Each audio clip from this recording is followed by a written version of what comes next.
Welcome to my channel. Today's topic is transportation. Human beings, like other multicellular organisms, need regular supply of food and oxygen. For what purpose food and oxygen is necessary? To stay alive, to get the energy, to do activities. For that purpose. What is the destination of food as well as oxygen? Ultimately, cells. Who is going to carry this food and oxygen? Yes, blood. Blood is the fluid which carry food and oxygen. Blood have to go through certain path in our body. So arteries and veins are the path from where the blood goes. For movement of blood, there should be a pressure. So who is going to give pressure here is heart, a pumping organ. In our body, who is responsible for carrying food as well as oxygen? The answer is circulatory system. What is the size of our heart? Normally, our hand's fist, it is the size of our heart. And what is the location? It is slightly tilted left side, neither right nor left, slightly tilted towards the left side. Human heart have four chambers, two atrium, two ventricle. Upside chambers are called as atrium, right and left, and the bottom side, these chambers are called as ventricles, right ventricle as well as left ventricle. The deoxygenated blood, that means the blood which contains carbon dioxide, which carries from all the body parts and come to the heart, exactly to the right atrium. Atriums are also called as auricles. So right atrium, the blood will enter, deoxygenated blood, and it will enter to right ventricle, and then the blood goes to the lungs and exchange of gases takes place here, and the blood is containing full of oxygen, and the oxygen rich blood will supply to the left auricle, that is left atrium, and through the bicuspid valve the blood will enter to the left ventricle, and the heart will pump the blood. The blood will go to the all the parts of the body through the arteries. Arteries carry oxygenated blood, and blood is sent into capillaries. Capillaries exchange the gases, gives the oxygen to all the cells, and receives carbon dioxide. And the way all the capillaries are connected to veins, the veins will carry deoxygenated blood from all the body parts to the heart. Hence, blood enters the heart twice during a circulation. First, deoxygenated blood will enter the heart, and second, the oxygenated blood will enter the heart. So this is called as double circulation. There are two types of circulation. One is pulmonary circulation, second one is systemic circulation. In pulmonary circulation, blood moves from the heart to the lungs and back to the heart. Systemic circulation, the blood moves from the heart to the rest of the body and back to the heart.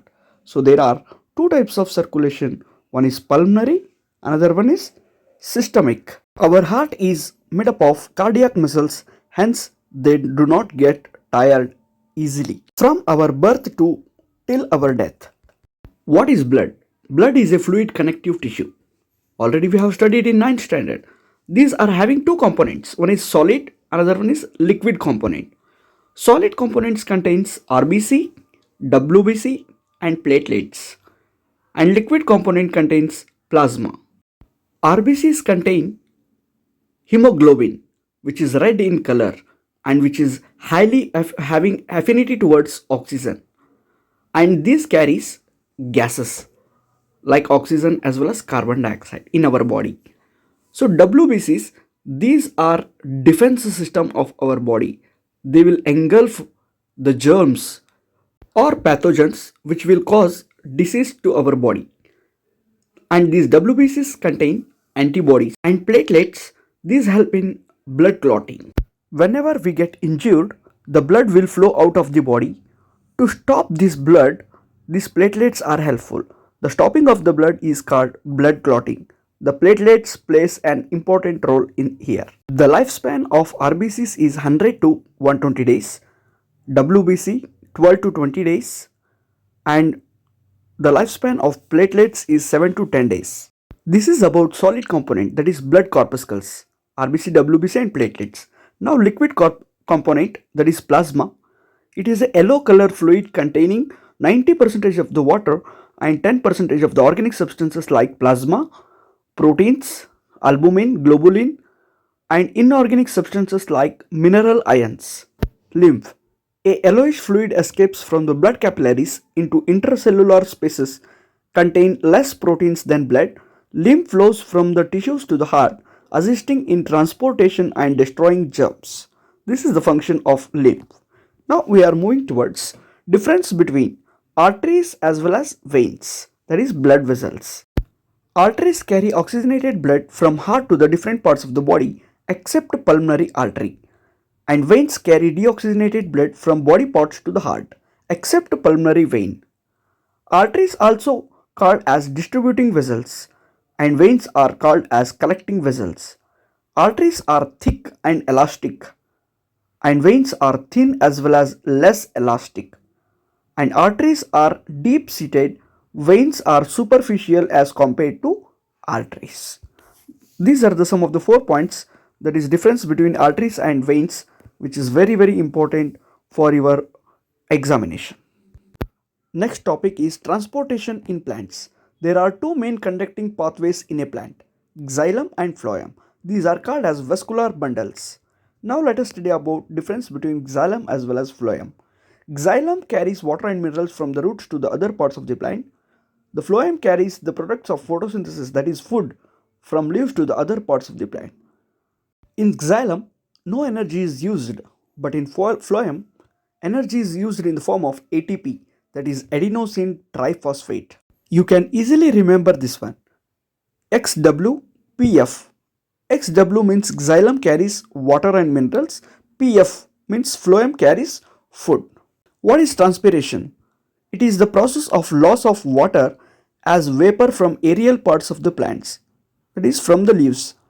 So excess water it will lose. Now the function. The first function is absorption and upward movement of water and minerals by creating pull from the roots. Second is helping in controlling the temperature of the plant, that is temperature regulation. This is about the function. Next, the transport of food from leaves to the different parts of the plant is called translocation. Means the whatever the food is prepared in the plants by the photosynthesis, it is sent to the different parts of the plant. That is called as translocation. Please remember transpiration and translocation. By this we have completed the topic transportation.